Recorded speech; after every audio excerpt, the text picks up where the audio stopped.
जोङो फैनाय 26 आरो 27 फेब्रुवारि जोङो लाहार फाहार खालामगासिनो दं इउनाइटेड बड' पिपल फेडारेशननि जि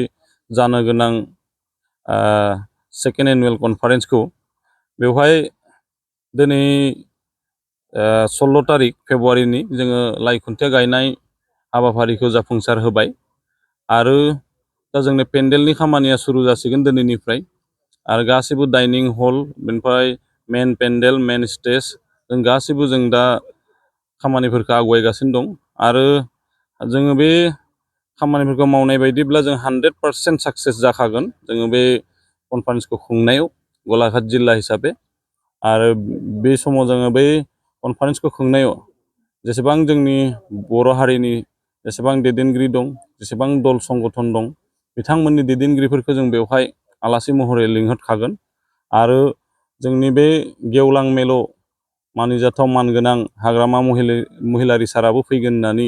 जोंनो कनसेन्ट होखाबाय थ' बेनिखायनो जों खोब मोजां आरो जोबोद कालारफुल बायदियै जों बे इउनाइटेड बड' पिपल फेडारेशननि कनफारेन्सखौ जोङो खुंनो हागोन होननानै साननानै लाखाबाय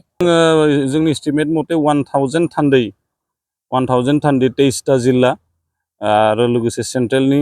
बिबानगिरि बिथांमोना थागोन आरो लोगोसे जोंना जिथुनिखि गेवलां मेलनि गेदारिंखौ प्राय जों 15 to 20,000 जिथु हाग्रामा महिलारि सार फैगोन लोगोसे केबिनेट मिनिस्टार आसामनिबो फैगोन जों आलासि महरै लिंखादों थ' 15 to 20,000 पिपल्स गेदारिं खालामनायनि कारणे जोङो लाहार फाहार खालामगासिनो दङ दा नुनो मोनोब्ला गलाघाट जिल्लायाव स्ट्रंनिफ्राय स्ट्रंसिन संगठन बुंब्ला इउबिपिएफआनो जानानै दं जोंनि गोबां माने गोदानै ओंखारबोनाय निउ जेनेरेसननि जिथुनाखि इयुथफोरा इउबिपिएफनिसिम गोबां माने मा होननांगोन आकर्षण जानायनि जों नुगासिनो दङ आरो जोंहा खामानि मावनोबो बिराद मेन पावार मोनदों जोङो आरसि हिसाबै मेन पावार मोननायनि खोथायानो जाहैबाय इउबिपिएफखौ बयबो आजावनानै लादों इउबिपिएफनि संगठननि जोंनि खामानि मावनायनि स्टाइलखौ मोजां मोनदों बेनिखायनो जोङो दिनै आरसि हिसाबैबो बेवहाय गलाघाट जिल्ला हिसाबै खुंनाया जोंहा जेबो माने कनफिउस जायाखै जोङो जिखुनु खामानियाव जों आवगायलांगासिनो दङ दा जोङो सावरायनायाथ' बिदि बिथांमोनजों सावरायाखै एक्सट्रायै खिन्थु जोङो दा दिनै माने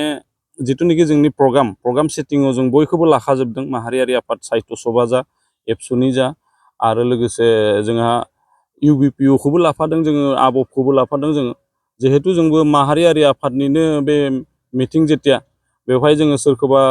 गारनानै जों बे मिटिंखौ खालामनो नागिराखै बयखौबो लाफानानै जों बेखौ खालामनो नागिरदों बे थाखाय जों बयनि मुंफोरखौबो जोङो माने अर्गेनाइजेसन हिसाबै जोंनि लिफलेटआव जोङो थुसिनदों